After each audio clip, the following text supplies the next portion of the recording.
I would like to introduce Tobias from B1 Systems, another partner of SCS, and what they are doing with SCS and how they are engaged. We will hear from Tobias. B1 Systems has been established in 2004, and with more than 150 consultants, developers, and trainers. We were glad to support SCS during the whole run of the project. In this case, with development and consulting, we also have training and support available. OpenStack and cloud solutions is a topic for B1 since 2011, and we also provide managed services. Relatively new, so there is also a sovereign cloud stack, consulting and managed services we can provide to customers, on-prem and private clouds, of course also GDPR compliant solutions with the focus on data sovereignty for government agencies and private companies. With that being said, for SCS we did several contributions. In the early days, for example, we supported the initial setup of Haber, the artifacts registry mentioned earlier today already. Kubernetes as an POC, Gartner as a POC, and also CI/CD tools. Later on, for Kubernetes, we did the CaaS V1 development together with all the partners involved in SCS. The initial Cilium integration, Gateway API as well. We supported the SCS Central APIs, the community cluster setup. Renovate integration has been done, Rook and Rook-based self-deployment, and the development of the tool Rookify. For cluster stacks, CaaS V2, we supported in the generic design of it, the command line tool, the cluster stack provider, the cluster stack operator, and the cluster gen and POC for a web UI for the cluster stack setup. Upstream, we're happy to support OSISM with various enhancement and bug fixes based on the requirements of SCS as well. So for Terraform, Ansible, the tooling overall, and CI/CD, as well as the Rook-based Greenfield, so the new installation of Rook Ceph in OSISM as an Ceph Ansible replacement. In Ceph, the upstream online backup capability has been provided as an PR for OpenStack. We did several things like adding support to only run selected CSI services for both Manila and Cinder. Efforts to provide end-user feedback for Kubernetes persistent volumes when encryption is expected. This is currently stalled because the OpenStack API does not support giving information about the state of underlying volumes. And the bring your own keys support in OpenStack is also pushed upstream. And there we are aiming currently to integrate it in 2025.1 release, because several changes in 2024.2 release are already integrated or will be integrated, which we will depend on for the bring your own keys support later on. As a case example, I have chosen Rookify as well, because of course the development of a new tool for SCS is in support with the SCS community and task that we wanted to have, of course, first an analyzation. So what is required for Rook? It needs CRD objects. to know about which Ceph clusters to manage and with which storage devices, for example. Then the Ceph clusters right now are spread over multiple nodes or hosts.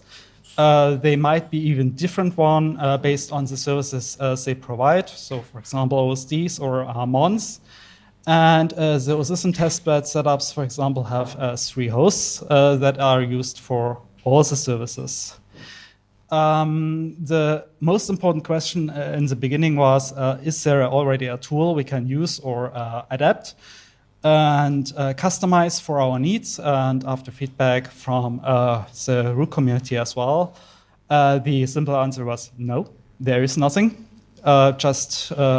You may want to run an external cluster, but this has several disadvantages, and so we started development. General decisions had to be made for the tool as well. There was, for example, the possibility to use Go or Python, both with its advantages and disadvantages. And as we have already seen earlier, for custom modules, for development of new modules, also from specific partners or even CSPs, we have chosen Python because it's easier to adapt and use. And for the licensing, it was very easy to select one because both Rook and SCS use for its projects the permissive Apache 2 license, and so we did that, of course, as well. Then there was a question about use cases. What should it do? It should analyze existing clusters, minimize migration downtime, beside OSD migration and missing access to PGs. Therefore, there is no time required at the current state of the development. Individual services and endpoints, of course, are not reachable when the service daemons are migrated. And it should have support to test clusters if they are even migratable, or if there are some configuration that prevents that. It should consider all services provided by Ceph and Rook. And, well, I have written to it, batteries included. It should run as a container so that you have not a complicated development setup to get this tool running at all.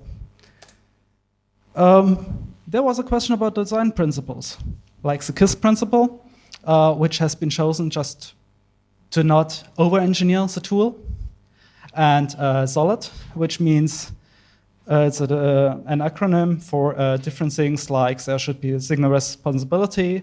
That means that one module does one thing at a time and not everything. Open-close principle, which is described as the nearer you get, the more specific the tool or the code should work like. And the other ones are also important from a development perspective because they allow the extensibility of code in an object-oriented state.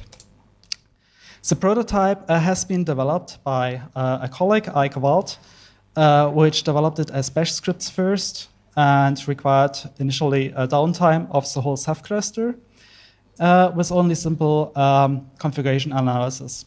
With that being known, we decided that a more complex tool is needed to get the job done. And therefore, we redeveloped this code in Python.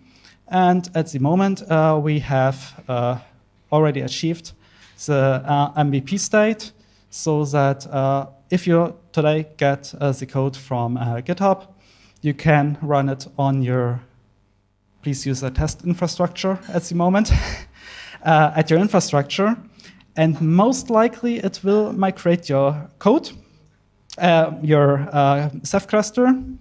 Otherwise, most likely it will destroy the cluster because especially what we do first is, as you have already seen, it's also readable. In the first place, it migrates the mons, the Ceph mons, one at a time. And at least in the test bed, we only have 3 months, and you need a quorum. So that means if you have 3 months, take 1 out, 2 are left, which is okay. It's a warning state, but the Ceph clusters will still answer. If you now have the issue that Kubernetes API, which is checked if the Rook-based Ceph-mon got available, answers with an error, you get an exception, of course.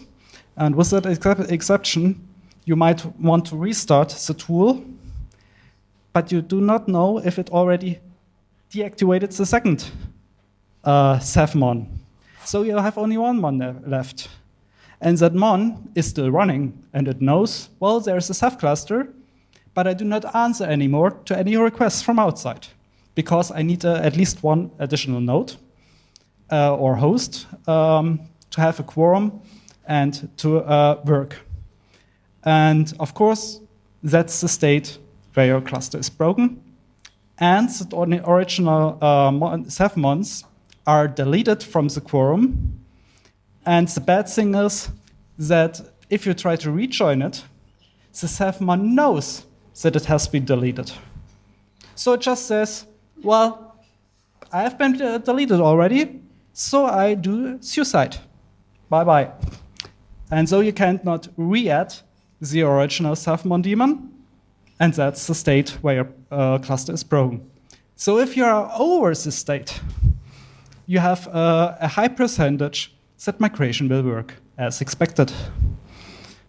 Well, with that being said, I think I have reached the state where we are already now in the timeline of SCS again, because that's the end of the presentation.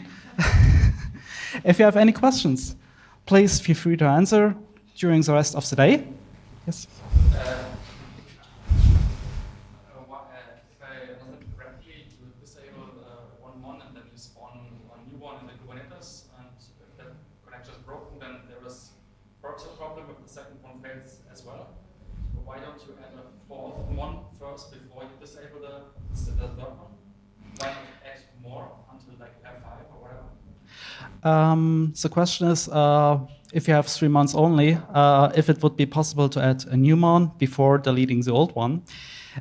Issue for that is that during the migration, you want to have the endpoints defined that are already available in the cluster.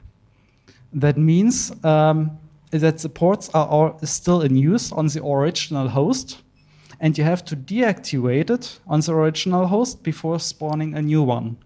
As a Kubernetes cluster, usually on OSISM, run on the same nodes as the Ceph cluster, that means that you do not have a different amount of nodes available than the hosts of the Ceph cluster. And for that reason, you cannot, by default, the configuration of Rook says that you cannot spawn more than 1 mon on each node, so you have the limitation of 3 months in total. Okay, but if I, for some reason, have the money and buy new host where I do the Kubernetes stuff, then I can add the fourth and the fifth before removing the old one. If you have multiple hosts in your Ceph cluster, like 4 or 5, then use 5, not 4. Because you need an uneven number, or you should have an uneven number, but then migration, it will not be that critical. Okay, so that's possible with the tool already? Yes. Okay, great, thank you. You're welcome. Any further question? So far? Okay. Thank you.